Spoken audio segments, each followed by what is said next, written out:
ఈ ఎన్నికలకు సంబంధించి ఎమ్మెల్యే ఎంపీ స్థానాలకు గాను కాంగ్రెస్ పార్టీకి వచ్చిన అప్లికేషన్లు దాదాపు 1500. ఈ 1500 అప్లికేషన్లు స్క్రూటినీలో ఉన్నాయి. ఇంకా ఎక్కడ ఏది ఫైనల్ కాలేదు. అన్ని సర్వేలు జరుగుతున్నాయి.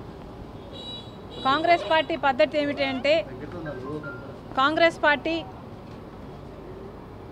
మాకంటే లీడర్ల కంటే కార్యకర్తల కంటే సుప్రీం. కాంగ్రెస్ పార్టీ ఆదేశిస్తే ఎవరైనా ఎక్కడి నుంచైనా ఎప్పుడైనా ఏ స్థాయిలో ఉన్న లీడర్ అయినా దేనికైనా పోటీకైనా త్యాగానికైనా సిద్ధంగా ఉండాలి. ఇది కాంగ్రెస్ పార్టీ క్రమశిక్షణ. కాంగ్రెస్ పార్టీ కార్యకర్తలుగా, కాంగ్రెస్ పార్టీ సైనికులుగా, కాంగ్రెస్ పార్టీ నాయకులుగా, కాంగ్రెస్ పార్టీకి చెందిన ప్రతి ఒక్క కుటుంబ సభ్యుడు అయినా రఘువీరారెడ్డి గారు అంకులైనా పల్లం రాజు గారైనా ఇలా కాంగ్రెస్ పార్టీకి చెందిన పెద్దలు చిన్నవాళ్ళు ప్రతి ఒక్కరూ కూడా పార్టీ ఆదేశిస్తే మేము నో అనే క్వశ్చన్ ఉండదు. అది కాంగ్రెస్ పార్టీ కార్యకర్తల సైనికుల క్రమశిక్షణ.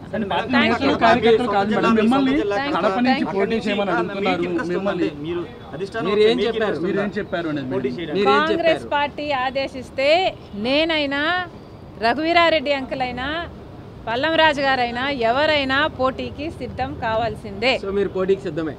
కాంగ్రెస్ పార్టీ ఆదేశిస్తే ఎవరైనా పోటీకి సిద్ధమే. మాలో కాంగ్రెస్ పార్టీ కుటుంబంలో ఉన్న ఎవరైనా సిద్ధమే. మేడం సజ్జల గారు కామెంట్ చేశారు మన రేవంత్ రెడ్డి చేసిన వ్యాఖ్యల మీద.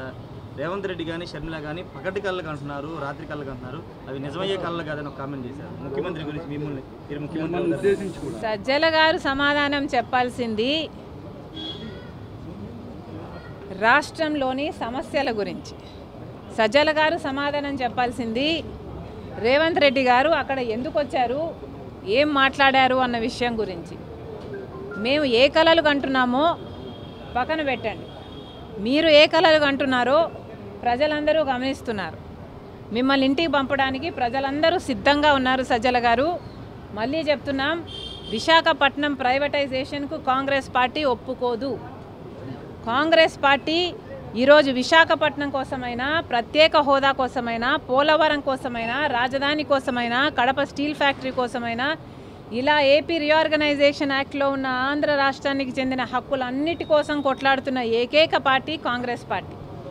ఈరోజు సజ్జల గారిని అడుగుతున్నాము, అవినాష్ రెడ్డి గారు జగన్మోహన్ రెడ్డి గారి సొంత కజిను.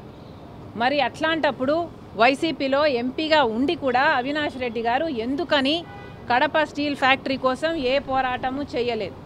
ఇంతవరకు కడప స్టీల్ ఫ్యాక్టరీ ఎందుకు రాలేదో ముందు సజ్జల గారు, అవినాష్ రెడ్డి గారు, జగన్మోహన్ రెడ్డి గారు సమాధానం చెప్పాలి.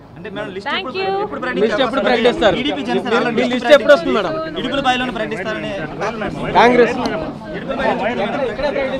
అధిష్టానం క్లియరెన్స్ ఇవ్వగానే అన్ని క్లారిటీ వస్తుంది.